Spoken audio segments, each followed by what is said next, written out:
በአዲስ አበባ ከተማ አጭር ቀሚስ አስለብሰው የመስተንግዶ ስራ ሲያሰሩ የነበሩ 38 ሆቴሎችና ስጋ ቤቶች ማስጠንቀቂያ ተሰጣቸው። ከጉልበት በታች የሆነ አጭር ቀሚስ አስለብሰው የመስተንግዶ ስራ ያሰራ ሆቴልና መሰል ተቋም እስከ 50,000 ብር የሚደርስ የገንዘብ መቀጮ እንደሚያስቀጣ አዲስ አበባ ከተማ ባህል ኪነጥበብና ቱሪዝም ቢሮ ማስታወቁ ይታወሳል። በቢሮው የቱሪስት አገልግሎት ተቋማት ብቃት ማረጋገጥና ደረጃ ምደባ ዳይሬክተር ወይዘሮ ገነት ይመር ለብስራት ሬዲዮ እንደተናገሩት ቢሮው በአዋጅ ቁጥር 74/2014 አንቀጽ 22 ቁጥር 6 እስከ 13 በተሰጠው ስልጣን መሰረት በሆቴልና መሰል አገልግሎት ሰጪ ተቋማት ዙሪያ ኢትዮጵያዊ ባህልና እሴት እየተሸረሸረ በመሆኑ የወጣውን ደንብ የማስፈጸም ስልጣን ተሰጥቶታል። በአዲስ አበባ ከተማ በሆቴልና መሰል አገልግሎት ሰጪ ተቋማት ውስጥ የሚሰሩ ሰራተኞች የሚለብሷቸው ልብሶች እና የሚያደርጓቸው ጌጣጌጦች የኢትዮጵያን ባህልና እሴት የጠበቁ መሆን እንዳለባቸው ተመላክቷል ያሉት ዳይሬክተሯ ከጽሁፍ ማስጠንቀቂያ እስከ ገንዘብ ቅጣትና ከባድ እርምጃ ድረስ በደንቡ ተካቷል ብለዋል። በግጭት ምክንያት በመንገድ ፖሎች ላይ ጉዳት ያደረሱ አሽከርካሪዎች እስከ 240,000 ብር ድረስ እንዲከፍሉ እየተደረገ ነው ተባለ። የአዲስ አበባ ከተማ አስተዳደር መብራት አገልግሎት አስተዳደር ባለስልጣን የፈቃድና ደንበኞች አገልግሎት ዘርፍ ምክትል ዋና ዳይሬክተር አቶ ጁናይድ ከማል በተሽከርካሪ ግጭት ምክንያት በመብራት ፖሎች ላይ ጉዳት ያደረሱ አሽከርካሪዎች በጉዳት ካሳ መመሪያ መሰረት እንዲከፍሉ እየተደረገ መሆኑን መናገራቸውን በስራት ሬዲዮ ሰምቷል። ባለፉት ወራት በተደረገ ክትትል 24 ግለሰቦች ባደረሱት የጉዳት መጠንና የንብረቱ ወቅታዊ ዋጋ መሰረት አድርጎ ከ15,000 እስከ 240,000 ብር እንዲሁም በግንባታ ላይ ባሉት ስማርት ፖሎች ላይ ለደረሰ ግጭት የጉዳት ክፍያ ከሚመለከታቸው አካላት ጋር በመቀናጀት እንዲከፍሉ እየተደረገ መሆኑን የባለስልጣኑ መረጃ ያመለክታል። በምዕራብ ሐረርጌ ዞን በኩል የሚደረገው ህገወጥ የሰዎች ዝውውር አሳሳቢ የሆነ ነው ተባለ። ባለፉት 6 ወራት ብቻ 783 ወጣቶች ዞኑን መሸጋገሪያ በማድረግ ከሀገር ለመውጣት ሲሞክሩ በቁጥጥር ስር ውለዋል ተብሏል። ባለፉት 9 ወራት በህገወጥ የሰዎች ዝውውር ድንበር ለመሻገር የሞከሩ ወጣቶች ወደ ወላጆቻቸው የመመለስ ስራ መሰራቱን የምዕራብ ሐረርጌ ዞን ፖሊስ አስታውቋል። የህገወጥ የሰዎች ዝውውርና ድንበር የመሻገር ድርጊት በተደራጀ መንገድ መሸጋገሪያ ከሆኑት አካባቢዎች መካከል የምዕራብ ሐረርጌ ዞን የሚጠቀስ እንደሆነም ተገልጧል። ይህንን ወንጀል ለመከላከል ፖሊስ ከማህበረሰቡ ጋር ተቀናጅቶ በሰራው ስራ በርካታ ወጣቶች ከስደት መታደግ መቻሉን ገልጧል። ፖሊስ የማህበረሰቡን ግንዛቤ ከማስፋት ባሻገር በደላሎች ላይ እየወሰደ ባለው የህግ የበላይነት የማስከበር ስራ ችግሩን ለመቅረፍ ቢቻልም የደላሎች ሰንሰለት የተጠናከረና ሰፊ በመሆኑ አሁንም የህገወጥ የሰዎች ዝውውሩ ሊቀረፍ አለመቻሉን የምዕራብ ሐረርጌ ዞን ፖሊስ መምሪያ ዋና አዛዥ ረዳት ኮሚሽነር ካሳይ ነጋሽ ለብስራት ሬዲዮ ተናግረዋል። በዚህም ባለፉት 6 ወራት ብቻ 783 ወጣቶች ዞኑን መሸጋገሪያ በማድረግ ከሀገር ለመውጣት ሲሞክሩ በቁጥጥር ስር ውለው አስፈላጊው የግንዛቤ ማስጨበጫ እና ትምህርት ተሰጥቷቸው ወደ ቤተሰቦቻቸው ተመልሰዋል ብለዋል። ከ41 ሚሊዮን ብር በላይ የሚያወጡ ምንጫቸው ያልታወቁ መድኃኒቶችን በመያዝ አስተዳደራዊ እርምጃ ተወሰደ ተባለ። የደቡብ ምዕራብ ኢትዮጵያ ህዝቦች ክልል ጤና ቢሮ ባለፉት 9 ወራት በጤና ተቋማትና መድኃኒት ቤቶች ላይ ባደረገው ቁጥጥር ከ41 ሚሊዮን ብር በላይ የሚያወጡ ህገወጥ ኮንትሮባንድና ምንጫቸው ያልታወቁ መድኃኒቶችን በመያዝ አስተዳደራዊ እርምጃ መውሰዱን አስታውቋል። በክልሉ የማህበረሰብ መድኃኒት ቤቶችን በከተሞች ለማስፋፋት ሲሰራ መቆየቱን የገለጹት የክልሉ ጤና ቢሮ ኃላፊ አቶ ኢብራሂም ተማም በዚህም የተነሳ 4 የማህበረሰብ መድኃኒት ቤቶችና 5 የቀይ መስቀል ፋርማሲዎች አገልግሎት በመስጠት ላይ መሆናቸውንም ለብስራት ሬዲዮ ተናግረዋል። በተጨማሪም በሚዛን አማን፣ በኦዳ፣ በወቻ፣ በባቹማ፣ በማጂ ቱምና በጀሙ ከተሞች የማህበረሰብ መድኃኒት ቤቱን ለመክፈት ዝግጅት እየተደረገ መሆኑን ገልጠዋል። የጤና አገልግሎት አሰጣጥን ዲጂታላይዝድ ለማድረግ ዘርፈ ብዙ ተግባራት መከናወናቸውን የተገለጸ ሲሆን በክልሉ እየተገነቡ የሚገኙ የጤና ተቋማት መሰረተ ልማቶች በመቀጠላቸው የጊዜ ገደብ ውስጥ እንዲጠናቀቁ እየተሰራም ይገኛል ብለዋል። ኪን ኢትዮጵያ የኢትዮጵያ ማንሰራራት ብስራት። ኪን ኢትዮጵያ የኢትዮጵያ ማንሰራራት ብስራት።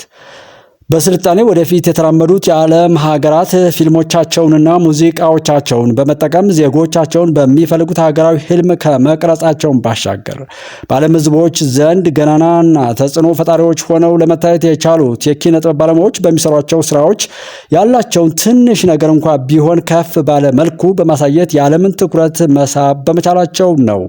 ይህም የኢንቨስትመንትና ቱሪስትም ተመራጭ መዳረሻዎች ለመሆን ችለዋል። ከዚህም ጎን ለጎን የጠነከረ የህዝቦች አንድነት ያለው ሀገረ መንግስት ለመገንባት ችለዋል ይላል ኪን ኢትዮጵያ። ይህንን ሙሉን እናነባለን። ሁሉም ሰው ሀገራዊ እሴቶችን ለመገንባትና ለመጠበቅ መሰረት ያደረገ እንቅስቃሴ እንዲያደርግ ጥሪ እናቀርባለን። የጠፈር ጉዞ ወጪ 55 ሚሊዮን ዶላር ይፈጃል የሚል ያሳሰባቸው ብዙዎች አሉ። ጠቅላይ ሚኒስትር ዶክተር አብይ አህመድ ወደ ጠፈር ለሚያደርጉት ጉዞ 55 ሚሊዮን ዶላር ወጪ ይደረግበታል ነው የተባለው። መሰረት ሚዲያ ከሀገር ውስጥ እንዲሁም በዋናነት በተባበሩት አረብ ኤሚሬቶች ከሚገኙ ምንጮች ለበርካታ ቀናት ሲያሰባስበው የነበረው መረጃ እንደሚጠቁመው በዓለም ታሪክ ለመጀመሪያ ጊዜ የአንድ የሀገር መሪ ወደ ጠፈር ሊጓዝ ሰፊ እንቅስቃሴ የተደረገ ነው። መንገደኛውም ጠቅላይ ሚኒስትር ዶክተር አብይ ናቸው። በኤሚሬቶች የሚገኙ ምንጮቻችን እንዳረጋገጡልን ጠቅላይ ሚኒስትሩ ወደ ጠፈር የመጓዛቸው ዓላማ በርካታ ግቦችን አካቷል። ከነዚህ መሃል የሰላምና የአንድነት መልእክት ለዓለም ብሎም ለኢትዮጵያውያን ማስተላለፍ እንዲሁም ወጣቶች ወደ ቴክኖሎጂው ዘርፍ እንዲሳቡና እንዲነሳሱ ለማድረግ ታስቧል። ውይይቱ በኢትዮጵያ መንግስት እንዲሁም በተባበሩት ኤሚሬቶች በኩል በስፋት ንግግር የተደረገበት ነው ያሉት አንዱ በዱባይ የሚገኝ መረጃ ምንጭ በተለይ ከጠፈር ላይ ሆኖ ለዓለም ሕዝብ መልእክት ማስተላለፍ የእቅዱ ዋና ግብ ነው ተብሏል። ፕሮጀክት ኤክስ የሚል ስም ተሰጥቶት የተሰራበት እንደሆነ የሚነገርለት ይህ የጠፈር ጉዞ ወጪው በተባበሩት ኤሚሬቶች የሚሸፈን መሆኑን አንድ ሌላ እዛው ዱባይ የሚገኝ ምንጭ ለሚዲያችን ተናግሯል ብሏል። መሰረት ለመዳሰስ የሞከርናቸው ጽሁፎች እንደሚጠቁሙት ወደ ጠፈር የሚደረግ ጉዞ ለአንድ ሰው ከትንሹ ወይም በትንሹ ማለት ነው $250,000 እስከ ከፍተኛው $55 ሚሊዮን ሊደርስ እንደሚችልም ይጠቁማል። ለምሳሌ ብሉ ኦሪጂን እና ቨርጂን ጋላክቲክስ የተባሉት መንኮራኩሮች ከንፍቀ ክበብ በታች ለሚደረግና ርካሽ የተባለ ጉዞ $200,000 እስከ $400,000 ያስከፍላሉ። ራቅ ያሉና ከንፍቀ ክበብ ውጭ የሚደረጉ የጠፈር በረራዎችን የሚያከናውኑት እንደ ስፔስ ኤክስ ያሉ ሮኬቶች ደግሞ በአንድ ሰው እስከ $55 ሚሊዮን ወይም 7.3 ቢሊዮን ብር እንደሚያስከፍሉ ታውቋል። ጠቅላይ ሚኒስትር ዶክተር አብይ ሊጓዙ እቅድ የያዙት ከንፍቀ ክበብ ውጭ ወደ ዓለም አቀፉ የጠፈር ማዕከል ኢንተርናሽናል ስፔስ ስቴሽን እንደሆነ ታውቋል። ወጪውም ከላይ እንደተጠቀሰው በአንድ ሰው እስከ $55 ሚሊዮን እንደሚደርስና በኤሚሬቶች እንደሚሸፈንም ታውቋል። እና ምን ችግር አለው? ጠቅላይ ሚኒስትር ዶክተር አብይ ከዚህ በላይስ ቢሆን ምን ችግር አለው? እንኳን ሌሎች ስፖንሰር አድርገውላቸው። ለማንኛውም ምቀኛ አያድግም፣ ምቀኛ አትሁኑ እንላለን። ጤነኛ ለመሆን ስኬታማ ለመሆን በሀገር ልጅ ላይ በራስ ወገን ላይ በዚህ ልክ ምቀኝነት አለመታደል ነው እንላለን። እንደ ጉባለች ኢትዮጵያ ቤተሰብ ወደ ኢትዮጵያ ይዞ መግባት የሚቻለው የውጭ ምንዛሬ መጠን ተገለጠ። ወደ ኢትዮጵያ ይዞ መግባትና ከኢትዮጵያ ይዞ መውጣት ስለሚቻለው የገንዘብ መጠን በተመለከተ ብሔራዊ ባንክ ባለፈው ዓመት መመሪያ አውጥቷል። ይኸውም መመሪያው ነዋሪነቱ በኢትዮጵያ የሆነ አንድ ሰው ከውጭ ሀገራት መልስ ወደ ኢትዮጵያ ግዛት የውጭ ምንዛሬ ይዞ ከገባ በ30 ቀናት ውስጥ በንግድ ባንኮች ወይም በተፈቀደላቸው የውጭ ምንዛሬ ቢሮዎች ወደ ብር መቀየር አለበት ወይም ወደ ውጭ ምንዛሬ ባንክ ሂሳቡ ማስገባት ይኖርበታል ይላል። ከውጭ ያስገባው የገንዘብ መጠን $4,000 በላይ ከሆነ ግን ወደ ባንክ ሂሳቡ ሲያስገባው ለጉምሩክ ማሳወቅ እንዳለበት መመሪያው ይደነግጋል። ሁለተኛ፣ የኢትዮጵያ ነዋሪ ያልሆነ ኢትዮጵያዊ ዜጋ ወይም ትውልደ ኢትዮጵያዊ ከ90 ቀናት በላይ በኢትዮጵያ ለመቆየት ከፈለገ ከውጭ ይዞት የገባው የውጭ ምንዛሬ በ90 ቀናት ውስጥ ወደ ውጭ ምንዛሬ የባንክ ሂሳቡ ማስገባት ይጠበቅበታል።